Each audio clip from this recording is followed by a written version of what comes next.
Hi friends, this is Mayur, you watching beyond Bollywood plus. आज हम बात करेंगे फिल्म क्रू की, लेकिन उससे पहले जल्दी से मेरे चैनल को सब्सक्राइब कीजिएगा and don't forget to press the bell icon. Kohinoor airline flight is about to take off. तब उसे आदेश मिलते हैं कि आप जरा वापस आइएगा।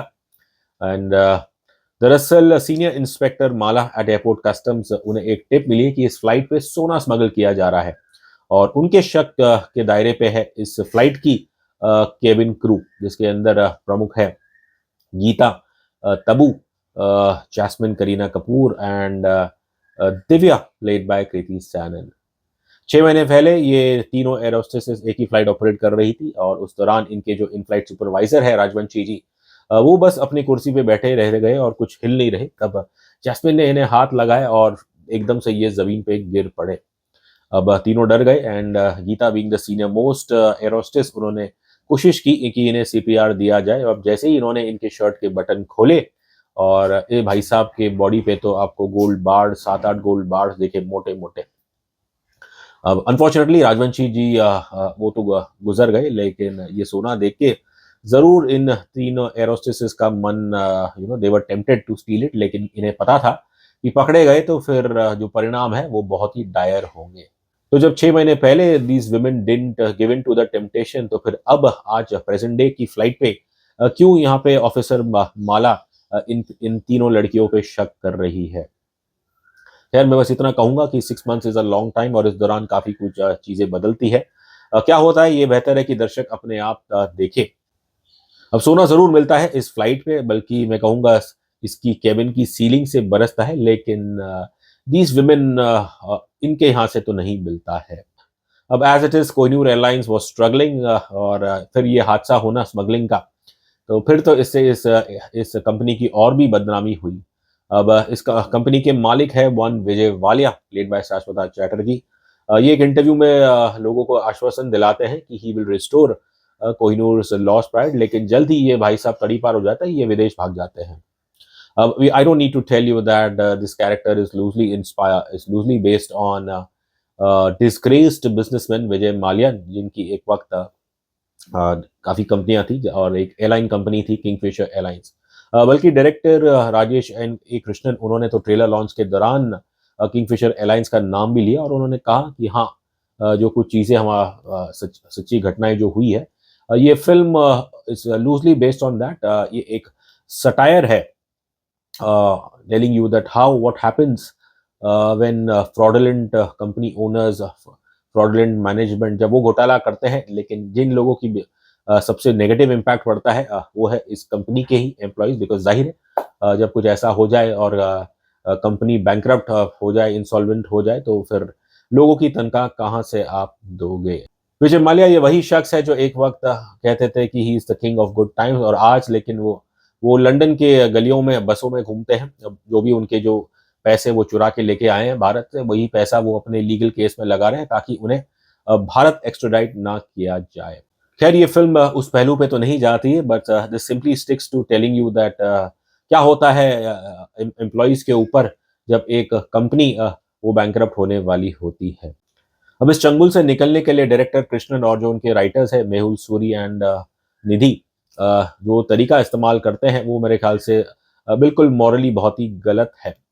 और बल्कि वो तो मेरे ख्याल से ऐसी कंपनी को तो और भी बदनामी लेके आएंगी। एंड तो I think that's, I would से इट इज बैफलिंग जो एक्शंस यहाँ पे आपकी गीता, जैस्मिन और दिव्या करते हैं बाद में। It is plain and it is plain, I would say stupid.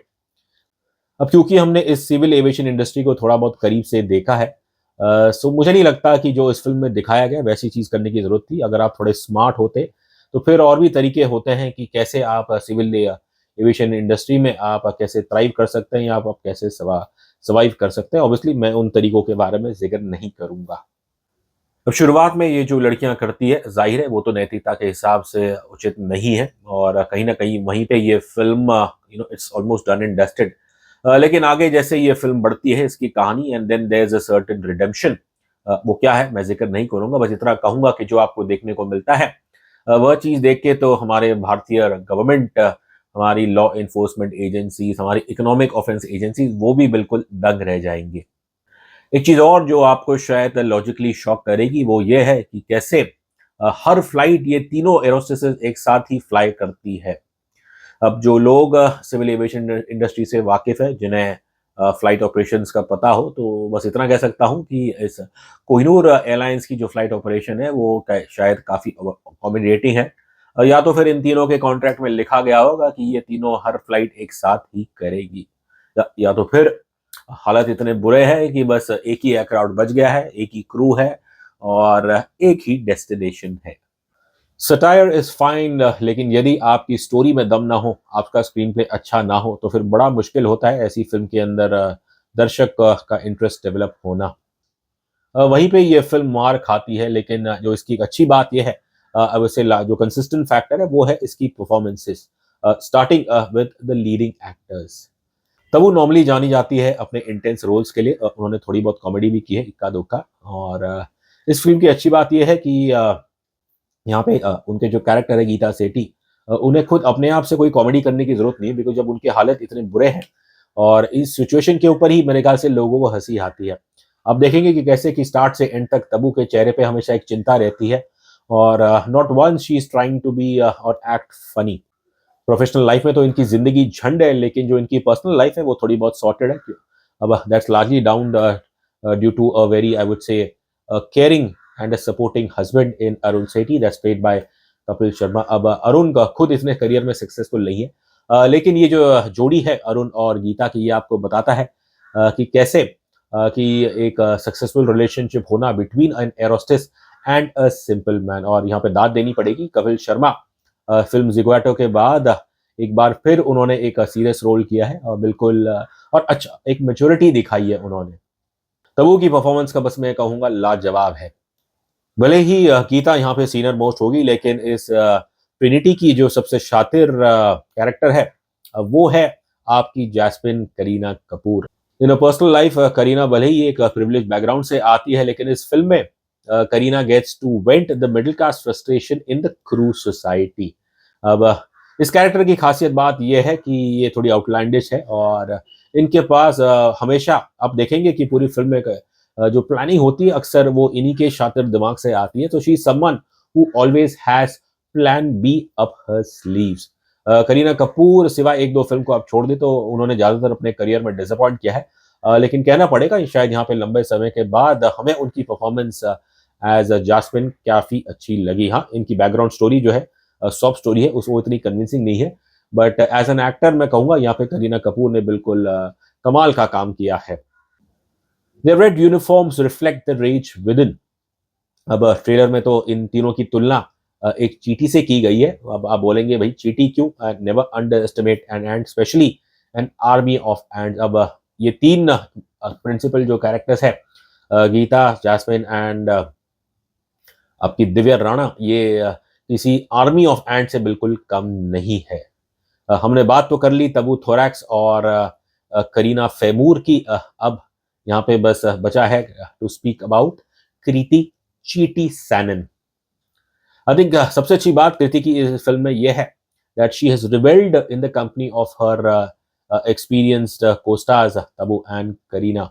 She feeds on Tabu's infectious charm, the feistiness of Kareena Kapoor to dole out a very entertaining performance of her own. हाँ, जो कृति और दिलजीत दोसांझ की जो college की जो fling है वो obviously काफी फ्लिम्जी है, लेकिन अच्छी बात यह है कि आगे जाके जो customs officer Jaiveer that Diljit Dosanjh, वो कहते हैं, एडमिट करते हैं कि मैं उस वक्त थोड़ा कच्चा लींबू था, और दाद देनी पड़ेगी। एनिमल के दौर में जहां बात होती है अल्फा मेल की, यहाँ पे आपके पास एक हीरो है, एक सी कैरेक्टर है, जो कि जिन्हें कोई हिचक नहीं है कहने में कि उस दौरान वो कच्चे लींबू थे। Just like Kareena Kapoor, I think Kriti Sanon, उनकी भी परफॉर्मेंस आप देखें पिछले कुछ सालों में इतनी खास नहीं रही है। हाँ, जो उनकी भेड़िया में जो हमें उनका काम लगा था वो काफी अंडररेटेड था, हमें तो काफी अच्छा लगा। लेकिन उससे पहले और उसके बाद आप देखें जितनी भी उन्होंने फिल्में की है उन सभी में कृति ने ज्यादातर हमें निराश किया है। लेकिन यहाँ पे I would say that she has chipped in with a very very good performance. Apart from the three female leads, इस फिल्म में और भी औरतों ने अच्छा काम किया है। अगर हम बात करें एसआई माला की, that's played by one actor called Tripti. This character slightly borders on a Maharashtrian stereotype, लेकिन जो इनकी परफॉर्मेंस है वो बिल्कुल आपको लोटपोट करेगी। एक सीन है जहाँ पे कैसे फ्रस्ट्रेटेड माला वो गुस्से में आके चॉकलेट सब खाने लगती है और फिर जब उन्हें सोना नहीं मिलता है तो हथौड़ा लेके वो एक-एक चॉकलेट को डिस्ट्रॉय कर देती है। और थोड़ा बहुत ये जब आप इस कैरेक्टर को देखोगे आप थोड़ा बहुत आपको याद आएगी of Pam Ferris from the film Matilda, जहाँ पे उन्होंने एक बहुत ही लोकप्रिय कैरेक्टर प्ले किया था, this Hitler like school principal Agatha Trunchbull. Tripti के अलावा एक और यंग एक्टर ने हमें इम्प्रेस किया, that is Garima Yagnik. She plays the brattiest daughter of Vijay Walia.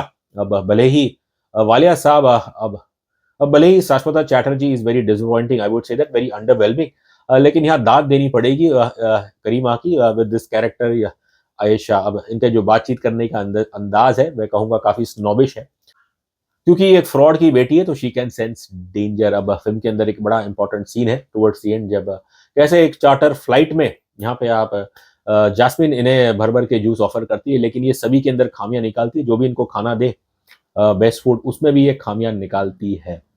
अब जाहिर है बड़े बाप की बेटी है तो बिगड़ी भी तो है ही। और फिर आगे जाके जो जैस्मिन और आयशा की जो फाइट होती है वो काफी उसे देख के आपको काफी मजा आएगा। फाइट के दौरान जास्मिन से एक बड़ा ही हिलेरियस डायलॉग कहती है कि कैसे कि तू तो साली तू इतना खाती तो है नहीं, फिर ये जान कहाँ से आती है। आई थिंक याचनिक उनकी जो परफॉर्मेंस, उनके जो बातचीत करने का चाल ढलन है वो बिल्कुल ही वो आपको बिल्कुल ही हंसाएगा। दिलजीत दोसांझ एक गेस्ट अपीयरेंस है, एकेडमिक रोल है। अब टू बी ऑनेस्ट इतना कुछ हमें वो खास लगा नहीं। फिल्म का जो संगीत है मेरे ख्याल से उसे अगर आप सिर्फ एज एन ऑडियो सुनेंगे तो शायद इतना प्रभावित नहीं करेगा।